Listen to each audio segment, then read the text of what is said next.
जय हिंद।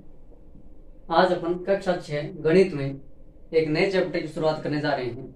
चैप्टर अध्याय 11 बीज गणित एलजेब्रा। यह एक गणित की एक अलग ही शाखा है। हम अंक गणित पढ़ के आए हैं, यानी कि जो हमने चैप्टर 1, 2, 3 जो संख्याओं से संबंधित होती है उसको अपन अंक गणित बोलते हैं, जिसमें अपन संख्याओं के बारे में पढ़ते हैं, जैसे प्राकृत संख्या, पूर्ण संख्या, पूर्णांक संख्या, न संख्याओं की जोड़, संख्याओं का घटाव, इस तरीके से दशमलव संख्या। ये सब क्या है, ये अंक गणित के अंदर आते हैं। ये किस में आते हैं? अंक गणित में। फिर हमने ये ज्यामिति पढ़ी, यानी कि जो त्रिभुज है, त्रिभुज अलग अलग प्रकार की आकृतियां, बहुभुज हो गई है ना। अब बहुभुज में त्रिभुज भी आ गए, चतुर्भुज भी आ गए, और बहुभुज जैसे पंचभुज, षटभुज, अष्टभुज, ये सब, और इनके क्षेत्रफल, परिमाप ज्ञात करना, ये सब आते हैं ज्यामिति के अंदर, ज्योमेट्री में, जो भी हमने पढ़ ली है। ये जो हम पढ़ रहे हैं ये गणित की एक अलग शाखा है, जिसको अपन बीज गणित के नाम से जानते हैं। इसमें संख्याओं का प्रयोग नहीं होता है। वैसे तो संख्याओं का प्रयोग होता है, लेकिन ज्यादातर इसमें जो एबीसीडी के जो अल्फाबेट होते हैं, ए, बी या एक्स, एल, जो भी, इन अक्षरों का प्रयोग ज्यादा किया जाता है। और इससे फायदा क्या होता है, यानी कि बीजगणित के द्वारा हम बड़ी बड़ी समस्याओं को आसानी से हल कर सकते हैं। बीजगणित की सहायता से अपन बड़ी बड़ी समस्याओं को बिल्कुल आसानी से हल कर सकते हैं। अब बीजगणित में अपन पढ़ते क्या है वो अपन देखते हैं। यानी कि कुल मिलाकर के जब आप बीजगणित को देखते हो तो आपको संख्याएं कम दिखाई पड़ती है, और जो एबीसीडी के जो अक्षर हैं, अल्फाबेट है, वो आपको ज्यादा दिखाई देंगे, है ना। किसी समीकरण के रूप में, है ना, संक्रिया के रूप में। जिस प्रकार से यदि आप 2-3 करते हो, है ना, या आप करते हो 5-2, जिस तरीके से आप संख्याओं को लिखते हो उसी तरीके से आप बीजगणित में जब आप देखोगे तो वहां पे आपको ऐसा मिलेगा, a-b, a+b, x+xy-xyz। इस तरीके से आपको कुछ देखने को मिलेगा। ये अक्षरों के रूप में आपको देखने को मिलेगा बीजगणित, है ना। बीजगणित में आपको यही देखने को मिलेगा, अलजेब्रा। ये काम कैसे आता है, यानी कि ये हमें अलग अलग नियम बनाने में सहायता करती है ना, नियमों को सरल कर देती है। जैसे कि हमने आयत का क्षेत्रफल पढ़ा, है ना, वर्ग का क्षेत्रफल पढ़ा। वहां पे अपन क्या लिख रहे थे, जैसे कि आयत वर्ग का अपन परिमाप लिख रहे थे, वर्ग का परिमाप हम लिख रहे थे 4 गुणा भुजा। ये तो क्या हो गया, एक बड़ी, अब हम भुजा के स्थान पे क्या लेते हैं, यहाँ पे एबीसीडी का अक्षर ले लेते हैं ए। अब इसको अपन कैसे लिखेंगे, 4a। बीच में अगर कुछ भी चिन्ह नहीं है, इसका मतलब बीच में गुणा का चिन्ह है, यानी कि इसको ऐसे भी लिख दो, चाहे इसको 4 गुणा a भी लिख दो। ये और ये दोनों एक ही बात है। अब ये देखिए, एक इतना बड़ा सूत्र है और ये एक इतना सा सूत्र बन गया, यानी कि अलग अलग नियमों को बनाने में बीजगणित हमारी सहायता करती है। सरल समीकरणों की सहायता से अपन अंक गणित की समस्याओं को हल कर सकते हैं। इस तरीके से अपन बीजगणित को देखते हैं। अभी अपन बीजगणित के बारे में, चर क्या होता है ना, और फिर अलग अलग सूत्र कैसे बनाते हैं, चरों का प्रयोग किस तरीके से अपन करते हैं, ये यहाँ पे सीखेंगे। फिर जैसे जैसे आप ऊपर की कक्षाओं में जाओगे, कक्षा 7, 8, 9, 10, वैसे वैसे बीजगणित का स्तर भी ऊपर होता चला जाएगा। यहाँ पे हमें केवल यही समझना है कि चर क्या होता है, और अलग अलग सूत्रों में अपन किस तरीके से इसका उपयोग करते हैं। यहाँ पे छोटा सा ये चैप्टर है, एक एक्सरसाइज है। पहले अपन यहाँ पे चर के बारे में, यानी कि इस बीजगणित की बेसिक जानकारी ले लेते हैं कि चर क्या होता है, और फिर अपन एक्सरसाइज को हल करेंगे। तो इसकी शायद 2 या 3 क्लास ही होगी। तो देखो, अब अपन चलते हैं कि नियम बनाने में बीजगणित हमारी किस तरीके से सहायता करती है, वो अपन देखते हैं। देखो, अपने बुक में एक बढ़िया उदाहरण दे रखा है कि जैसे कि ये एल है, तो इस एक एल को बनाने में, ये मान लो मैं तिल्लियां लेता हूं, ये अपनी एक तिल्ली है, ये क्या है, ये तिल्ली है। तो एक एल को बनाने में हमें 2 तिल्लियों की जरूरत पड़ती है। एक एल को बनाने में हमें कितने तिल्लियों की जरूरत पड़ रही है, 2 तिल्लियों की जरूरत पड़ रही है। तो फिर 2 एल बनाने में, यानी कि एक एल बनाने में कितनी तिल्लियों की जरूरत पड़ रही है, 2 तिल्लियों की, 2 तिल्लियों की जरूरत पड़ रही है। मैं आपसे पूछ लूं कि 20 एल बनाने में कितनी तिलियों की जरूरत पड़ेगी, तो फिर आपको एल बना के देखना पड़ेगा। 20 एल बनाओगे तो आपका काम क्या हो जाएगा, कठिन हो जाएगा। आप 20 एल बनाओगे, आपका समय जाएगा, आपको परेशानी का सामना करना पड़ेगा। इससे अच्छा अपन क्या बनाएंगे, यहाँ पे एक सूत्र बनाएंगे। देखो, एक एल बनाने में 2 तिलियां, अब देखो 2 एल बनाने में कितने तिलियां, तो दूसरा एल बनाओ। देखो यहाँ पे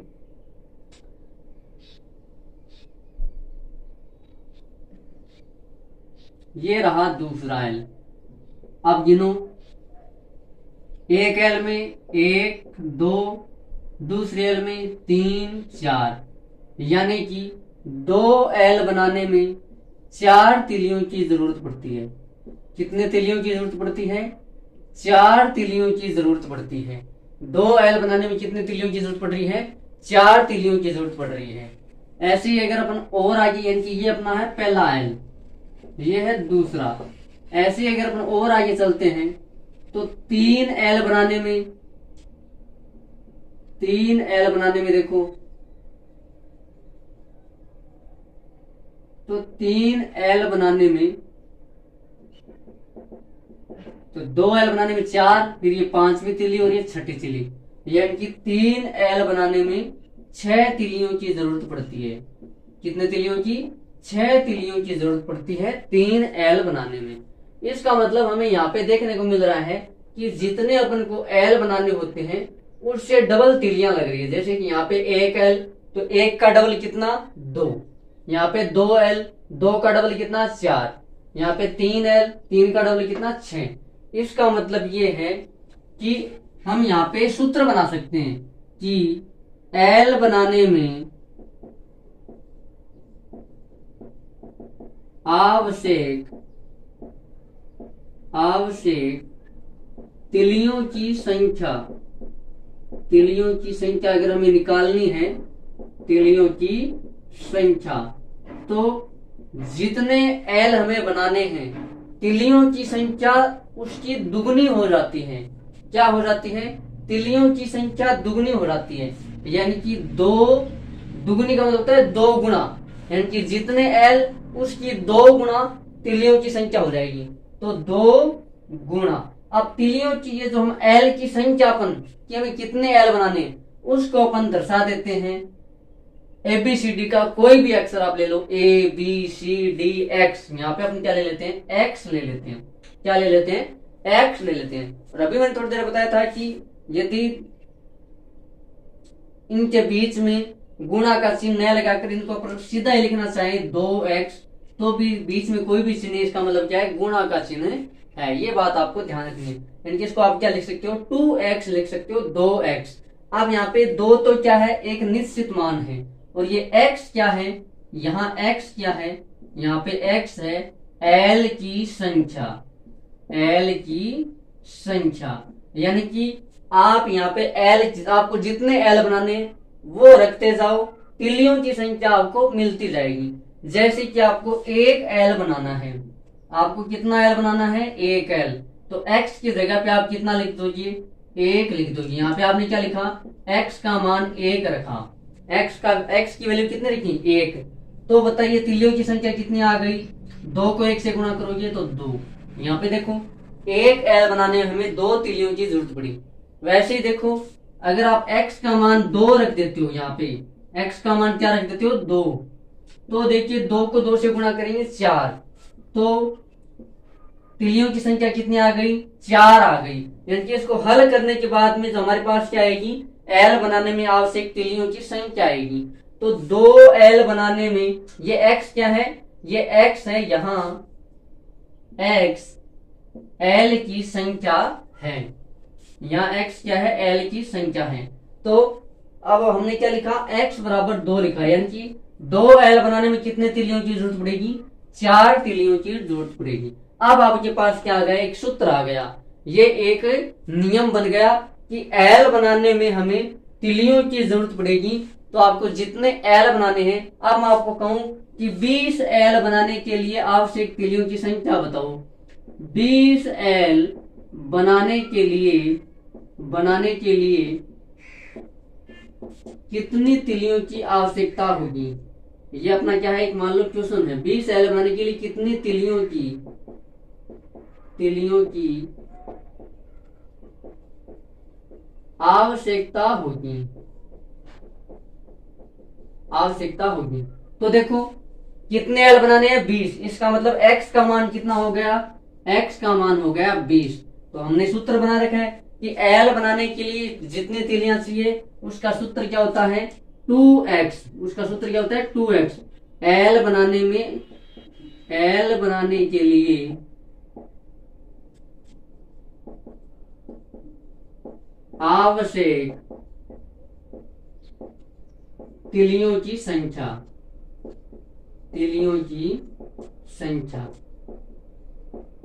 ये तिलियां समझ में आ रहा है ना, ये माचिस की तिलियों की बात हो रही है, ठीक है।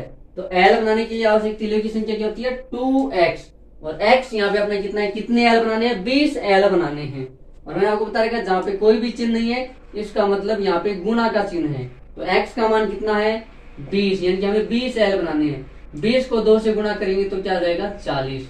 इसका मतलब 20L बनाने के लिए हमें 40 तिलियों की जरूरत होती है। अब आपको देखना है कि अगर आप यहाँ पे 20L बना के देखते तो आपको बहुत टाइम लग जाता। वहीं पे आपको केवल इस सूत्र में लिखना है कि L कितने बनाने हैं, बोले 20। तो 2 इंटू एक्स, L कितने बनाने, 20। तो आपने x की जगह रख दिया 20, तो 2 को 20 से गुणा किया 40। तो 20L बनाने में आपको 40 तिलियों की जरूरत पड़ेगी।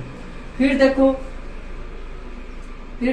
अगर मान लो फिर भी आप कह दो कि 20L तो हम बना देंगे बैठे बैठे, यहाँ पे अगर आ जाए कि 500L बनाने में कितनी तिलियों की जरूरत पड़ेगी, अब आपको दिक्कत हो जाएगी, क्योंकि 500L बनाने बैठोगे तो आपको बहुत ज्यादा टाइम लग जाएगा। लेकिन यहाँ पे कुछ भी नहीं करना है। अब x का मान कितना हो गया, 500। आपको कितने L बनाने हैं, 500। तो अब आप यहाँ पे कितने रख दोगे, 500 लिख दोगे कि आपको 500L बनाने हैं। तो 2 को जब 500 से गुणा करोगे तो आपके पास आ जाएगा 1000, यानी कि 500L बनाने के लिए 1000 तिलियों की जरूरत पड़ेगी। ये है हमारा इस तरीके से। अब यहाँ पे जो अपना x आया है, इस x को बोलते हैं चर। इस x को अपन क्या बोलते हैं, चर बोलते हैं। और इस चर को इंग्लिश में बोलते हैं वेरिएबल। इंग्लिश में क्या बोलते हैं, वेरिएबल बोलते हैं, जिसका मतलब होता है विचरण करने वाला। यानी कि विचरण का मतलब क्या होता है, हर कहीं भ्रमण कर सकता है। यानी कि ये जो चर है x, इसका मान कुछ भी हो सकता है, इसका मान निश्चित नहीं है। जैसे कि ये 2 है, ये 2 एक अचर राशि है। ये 2 क्या है, एक अचर राशि है। अचर राशि यानी कि ये चर नहीं है, क्या है, अचर। इसका मान क्या होता है, इसका मान निश्चित होता है। इसका मान क्या होता है, इसका मान होता है निश्चित। इसका मान क्या होता है, निश्चित होता है। तो आप यहाँ पे लिखो कि यहाँ x चर है, क्या है, चर, जिसका मान स्वतंत्र रहता है। स्वतंत्र रहता है। आपसे कोई पूछ ले कि चर क्या होता है, तो चर एक ऐसी राशि है जिसका मान स्वतंत्र रहता है, निश्चित नहीं रहता है, अनिश्चित होता है। कि अब देखो यहाँ पे L जरूर थोड़ी एक ही बनाना है, हम कितने भी L बना सकते हैं। यानी यहाँ पे जो x है वो एक निश्चित संख्या नहीं है, अनिश्चित है। तो अनिश्चित संख्या यानी कि चर एक ऐसी राशि है जिसका मान स्वतंत्र रहता है, अनिश्चित रहता है, वो क्या होता है, चर कहलाता है। और चर को इंग्लिश में क्या बोल देते हैं, वेरिएबल बोल देते हैं। क्या बोल देते हैं, वेरिएबल बोल देते हैं। ये है चर, है ना। और चरों का ही अपन क्या करते हैं, प्रयोग करते हैं। तो जो निश्चित राशियां होती है उनको तो बोलते हैं अचर राशि, और जो स्वतंत्र राशि होती है जिसको बोलते हैं अपन चर, ये क्या होता है, स्वतंत्र, यानी कि इसका मान स्वतंत्र होता है। यहाँ पे ये 1 भी हो सकता है, 2 भी हो सकता है, 3 भी, 4 भी, 5 भी। हमें जितने L बनाने, अब यहाँ पे आप देखो L की संख्या जैसे जैसे बदल रही है, अपने तिलियों की संख्या भी बदल रही है। तो ये होता है चर। मैं यहाँ पे आपको लिखा देता हूं कि चर क्या होता है। और इस यही है अपनी बीजगणित, यानी कि यहाँ पे बीजगणित में चरों का इस्तेमाल करते हैं और अलग अलग नियम यहाँ पे अपन बनाते हैं, जिसकी सहायता से गणित की बड़ी बड़ी समस्याओं को क्या करते हैं, हल करते हैं। यहाँ पे आपको चैप्टर में केवल यही समझना है कि चर क्या होता है और चर को किस तरीके से सूत्रों में प्रयोग करते हैं, वो अपन एक्सरसाइज ये क्वेश्चन में देख लेंगे, है ना। देखो चर क्या होता है, अब अपन चर समझने के लिए क्या हो गए हैं तैयार। चर जिसको इंग्लिश में क्या बोलते हैं, वेरिएबल। वेरिएबल तो देखो चर एक ऐसी राशि है जिसका मान अनिश्चित या फिर स्वतंत्र होता है, अर्थात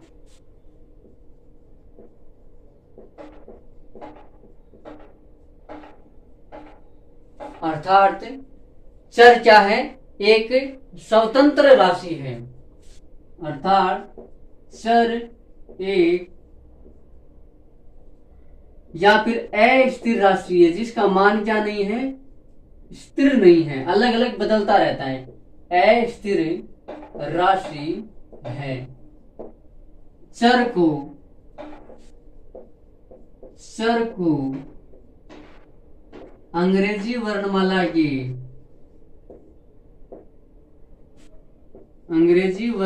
के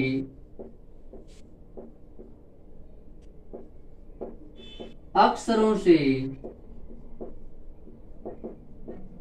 दर्शाते हैं, अंग्रेजी वर्णमाला के अक्षरों से दर्शाते हैं, यानी कि हमारे जो भी चर हैं उनको अपन अंग्रेजी वर्णमाला के अक्षर से दर्शाते हैं। जैसे कि हमने यहाँ पे एल बनाने की जो संख्या है, एल जितने में एल बनाने उसको हमने एक्स से दर्शाया। वहां पे एक्स क्या है, एक्स एक चर है जिसका मान स्वतंत्र नहीं है कि हमें कितने भी एल बनाने पड़ सकते हैं। वहीं पे देखिए अब मैं आपको बताता हूं, जैसे वर्ग का परिमाप, अब आपको समझ में आ गया होगा, वर्ग का परिमाप उसको अपन क्या लिख सकते हैं, 4a।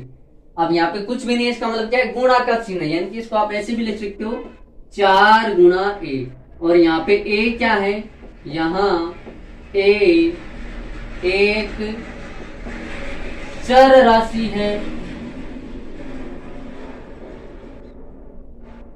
और यह वर्ग की एक भुजा है, ये वर्ग की भुजा है। और वर्ग की भुजा कुछ भी हो सकती है, 1 सेंटीमीटर भी हो सकती है, 2 सेंटीमीटर भी हो सकती है, यानी कि ये क्या एक स्वतंत्र राशि है। इसका मान जैसे जैसे बदलता जाएगा वर्ग का परिमाप भी बदलता जाएगा। अगर वर्ग की भुजा 1 सेंटीमीटर की है तो परिमाप आ जाएगा 4 सेंटीमीटर। अगर वर्ग की भुजा 2 सेंटीमीटर की है, वर्ग का परिमाप आ जाएगा 8 सेंटीमीटर। यानी कि ये जो a है वो क्या है, एक चर राशि है और ये एक वर्ग की भुजा है। और वर्ग की भुजा जैसे जैसे अपन बदलेंगे तो हमें वर्ग का परिमाप बदलता जाएगा। वहीं पे देखो अगर अपन बनाते हैं वर्ग का क्षेत्रफल, मैं यहाँ पे देखो आपको पीछे की चीजों में बीजगणित का इस्तेमाल करके बता रहा हूँ कि अपन सूत्रों को किस तरीके से काम में लेते हैं, है ना। तो अपन लिखते थे भुजा गुणा भुजा, भुजा गुणा भुजा। अब भुजा को हमने किससे दर्शा दिया, ए से, तो ये हो जाएगा a गुणा ए। और कोई भी चीज सेम चीज जब 2 बार गुणा होती है, जैसे कि अगर आप करते हो 2 गुणा 2, इसका मतलब ये क्या है, ये 2 का एक वर्ग है। इनकी किसी भी संख्या पर जब घात 2 लग जाती है, ये जो ऊपर लगी है ना, इसको घात बोलते हैं। इसको क्या बोलते हैं, घात। आप आगे की कक्षाओं में पढ़ोगे, लेकिन आपको ये बोलना है कि ये अगर कोई किसी भी संख्या पे घात 2 लग जाती है तो वो वर्ग बन जाती है। और घात 2 कब लगती है, इस 2 का मतलब है कि जो नीचे वाला 2 है ये 2 बार गुणा है। अगर इस घात में 2 की घात 3 होती, इसका मतलब होता है ये जो 2 है ये 3 बार गुणा है, ये घात का मतलब होता है। जैसे कि अगर ये यहाँ पे होता है 3 का वर्ग, आप इस 2 का मतलब क्या है, ये जो 3 है वो 2 बार गुना हो रखा है। 3 क्या है, 2 बार गुना हो रखा है। इसका मतलब क्या होता है, 3 इंटू 3 9। इसका मतलब 3 का वर्ग कितना होता है, 9 होता है। वहीं पे अब यही देखो, जिस तरीके से अपन जोड़ गुणा भाग इनका उपयोग अंक गणित में करते हैं, वैसे ही बीज गणित में हो जाएगा। अब जैसे यहाँ पे सेम सेम का गुणा करने पर वर्ग बन रहा था, 2 बार गुणा करने पर, वहां पर भी देखिए a 2 बार गुणा हो रहा है, तो इसका भी क्या बन जाएगा, वर्ग बन जाएगा, a का स्क्वायर। इसको क्या बोलते हैं, इसको बोलते हैं हिंदी में a का स्क्वायर, या स्क्वायर भी बोल देते हैं, स्क्वायर, a का स्क्वायर है ना, a का वर्ग है ना। यहाँ पे आप हिंदी में भी इसको ऐसे लिख सकते थे, भुजा गुना भुजा 2 बार, तो आप लिख सकते थे भुजा का स्क्वायर है ना, भुजा का वर्ग। ये क्या है, वर्ग का क्षेत्रफल। वैसे ही जब आप आयत का परिमाप देखते हो, आयत का, आप यहाँ पे देखो इस a का मान, यानी कि ये a क्या है, यहाँ पे a है वर्ग की भुजा। ये जैसे जैसे बदलती जाएगी तो वर्ग का क्षेत्रफल भी बदलता जाएगा। अगर a की भुजा 2 सेंटीमीटर की है, a की अब यहाँ पे, और a यहाँ पे है क्या, वर्ग की भुजा की लंबाई है। ये क्या है, वर्ग की भुजा की लंबाई है, जो अलग अलग वर्ग की अलग अलग होती है। इनकी क्या है, स्वतंत्र। इनकी ये चर होने के लिए ये एक शर्त होती है कि चर का मान निश्चित नहीं होता है, बदलता रहता है। अगर किसी संख्या का मान निश्चित, अब ये 2 है, इस 2 को आपको 2 ही करना पड़ेगा, आप कुछ भी कर लो, तो ये क्या है, एक निश्चित राशि है, इसको बोलते हैं अचर। यानी कि ये नहीं फिरती है, स्वतंत्र मान नहीं है ये, तो ये अचर है। जबकि ये क्या है, ये स्वतंत्र राशि है। जैसे जैसे वर्ग की भुजा बड़ी होती जाएगी, इसका मान भी बदलता जाएगा। ये है। अब देखो आयत का परिमाप, इसमें जब अपन सूत्र को छोटा करेंगे, अब देखिए एक तो इतना बड़ा सूत्र, एक इतने में काम हो गया। ये है अपना बीजगणित, यानी कि नियमों को सरल बना देती है ना, आसान बना देती है। फिर देखो आयत का परिमाप, वो हम कैसे लिखते थे, 2 गुणा लंबाई प्लस चौड़ाई। अब लंबाई को अपन किससे लिख लेते हैं, लेंथ। इंग्लिश में लंबाई को क्या बोलते हैं, लेंथ। इसलिए क्योंकि मैंने आपको बताया था कि चर को अंग्रेजी वर्णमाला के अक्षरों से दर्शाते हैं, तो लंबाई को L से, चौड़ाई को B से। अब ये क्या हो गया, अब ये जो सूत्र है ये बीजगणित में बन गया। ये किसमें बन गया, अब ये सूत्र है आयत का परिमाप, ये बीजगणित में बदल गया। अब मैंने बोला ना, जहां इस गुणा के चिन्ह को आप हटा के ऐसे भी लिख सकते हो, 2L प्लस B, बीच में कुछ भी चिन्ह नहीं है, इसका मतलब गुणा का चिन्ह है। गुणा ये चिन्ह को आप 2 संख्याओं के बीच में गायब कर सकते हो, ठीक है। तो हम समझ जाएंगे कि वैसे नहीं कि ये 22 लिखा हुआ है, कुछ भी नहीं है तो गुणा का चिन्ह नहीं, ऐसे नहीं करना है ना। चर, एक राशि चर हो एक अचर हो, उनके बीच में जब अपन गुणा का चिन्ह लगाते हैं तो भी हम उनको गुणा समझते हैं। जैसे कि यहाँ पे देखो, यहाँ पे देखो a इंटू ए है ना, तो इसको ए स्क्वायर, या फिर ये देखो ये एक चर ये चर रहा, ये अचर रहा, इनके बीच में गुणा का चिन्ह लगाएंगे तो भी हम समझ जाएंगे कि बीच में गुणा का चिन्ह है। नहीं तो कहीं आप लिख दो ये 44, बोले सर गुरुजी ने बताया था कि बीच में कोई भी चिन्ह नहीं, तो बोले 4 इंटू 4 16, तो मामला गड़बड़े हो जाएगा। ऐसे नहीं करना है, ये क्या है, गलत है। एक चर राशि होनी चाहिए, एक अचर राशि होनी चाहिए, तब काम ठीक हो जाएगा। तो ये क्या बन गया, ये बन गया आयत का परिमाप बीज गणित के रूप में, बीज गणित के रूप में बन गया है ना। ऐसे हमारे पास अनेक समस्या है कि ऐसे कोई प्रश्न आ सकते हैं कि इस घटना को बीजगणितीय रूप में लिखिए। ये हो गया बीजगणितीय व्यंजक, इसको अपन क्या बोलते हैं, बीजगणितीय, बीज गणितीय व्यंजक, ये है बीजगणितीय व्यंजक। इसी प्रकार जब आप लिखते हो आयत का क्षेत्रफल, आप क्या लिखते हो, आप लिखते हो आयत का क्षेत्रफल, आयत का क्षेत्रफल। तो जैसे लिखते हो, आयत का क्षेत्र बोलता है लंबाई गुणा चौड़ाई, लंबाई गुणा चौड़ाई। तो देखो लंबाई को हमने किससे लिया, L से, चौड़ाई को किससे लिया, B से। तो बीच में ये दोनों अचर राशि, दोनों ही क्या है, चर राशि है। ये एल है, ये भी चर राशि है, क्योंकि आयत की लंबाई भी कुछ भी हो सकती है, चौड़ाई भी कुछ भी हो सकती है। तो यहाँ पे एल और बी क्या है, यहां एल व बी चर राशियां हैं, चर राशियां हैं, जहां एल आयत की लंबाई व बी आयत की चौड़ाई है, बी आयत की चौड़ाई है। तो एल यहाँ पे क्या, आयत की लंबाई, और बी क्या है, आयत की चौड़ाई, जो कि कुछ भी हो सकती है। एक आयत की लंबाई और चौड़ाई कभी निश्चित, अलग अलग आयत की अलग अलग लंबाई और चौड़ाई होती है, यानी कि आयत की लंबाई और चौड़ाई बदलेंगे तो आयत का जो परिमाप है, क्षेत्रफल है, वो भी बढ़ता चला जाएगा। तो बीच में दोनों चर राशियां, चर राशि है, तो इसको अपने ऐसे लिख सकते हैं एल बी, कोई भी चिन्ह है, मतलब गुणा का चिन्ह है। जैसे अब आपको कोई कहते कि एक आयत का क्षेत्रफल याद कीजिए, जिसमें एल दे रखा है 3 सेंटीमीटर, बी दे रखा है 2 सेंटीमीटर। अब यहाँ पे क्या दे दिया, अब इनका मान आपको दे दिया है ना। तो अब आप क्या निकाल दोगे, आयत का क्षेत्रफल निकाल दोगे कि एल इंटू बी, एल का मान 3 और बी का मान 2, तो आयत का क्षेत्रफल आ गया 6 वर्ग सेंटीमीटर। ये क्या थी, ये अचर राशि है, चर है ना, स्वतंत्र है। यहाँ पे इसका मान 3, अब जरूर थोड़ी आयत की लंबाई 3 सेंटीमीटर, आयत की लंबाई 4 सेंटीमीटर भी हो सकती है, चौड़ाई 3 सेंटीमीटर भी हो सकती है, आयत की लंबाई 10 सेंटीमीटर भी हो सकती है, चौड़ाई 5 सेंटीमीटर भी हो सकती है, कुछ भी हो सकती है। यानी कि यहाँ पे एल और बी के मान निश्चित नहीं है, अनिश्चित है, स्वतंत्र है, कुछ भी आ सकता है, इसलिए ये क्या है, ये चर है। ये क्या है, ये चर है। तो इस तरीके से अपन बीज गणित का प्रयोग करते हैं। हमने चर को सीखा है ना, यानी कि ये जो चर होता है वो अनेक मान, कोई भी मान ग्रहण कर सकता है। चर जो होता है, चर कोई भी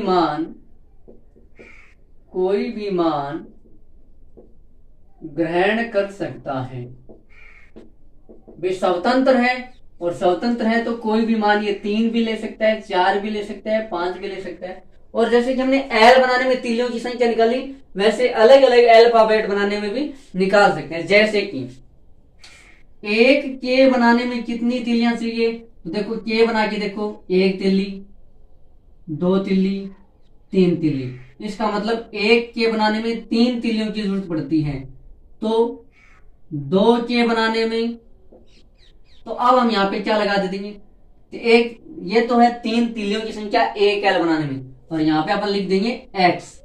अब हमारा सूत्र बन गया k बनाने में तिलियों की संख्या, x क्या है, k की संख्या। एक देखो, एक के है तो x का मान आ जाएगा 1, तो 3 इंटू 1 3 तिलियां। 2 के है तो x का मान कितना आ जाएगा, 3 इंटू 2 6, यानी कि 2 के बनाने में 6 तिलियों की जरूरत पड़ेगी। आप अलग अलग, जैसे आप d बनाने में, m बनाने में, इस तरीके से निकाल सकते हो। तो इस तरीके से अपन बीज गणित का प्रयोग करते हैं। यहाँ पे आपको चर के बारे में समझना था कि चर किस तरीके से होता है, और हम सूत्र में किस तरीके से इनका प्रयोग करते हैं। आइए अपन एक्सरसाइज 11.1 को पढ़ेंगे, और अपनी एक ही एक्सरसाइज है इसमें 11.1, जिसमें 10-11 क्वेश्चन है। उनको जब आप समझेंगे तो आपको और अच्छे से चर के बारे में समझ में आ जाएगा। अगर आप यहाँ पे ध्यान से देखे हो तो आपको चर के बारे में अच्छे से समझ में आ गया, और किस तरीके से अपन चर का प्रयोग करते हैं। आज के लिए इतना ही, मिलते हैं अगली क्लास में, तब तक के लिए जय हिंद, जय भारत।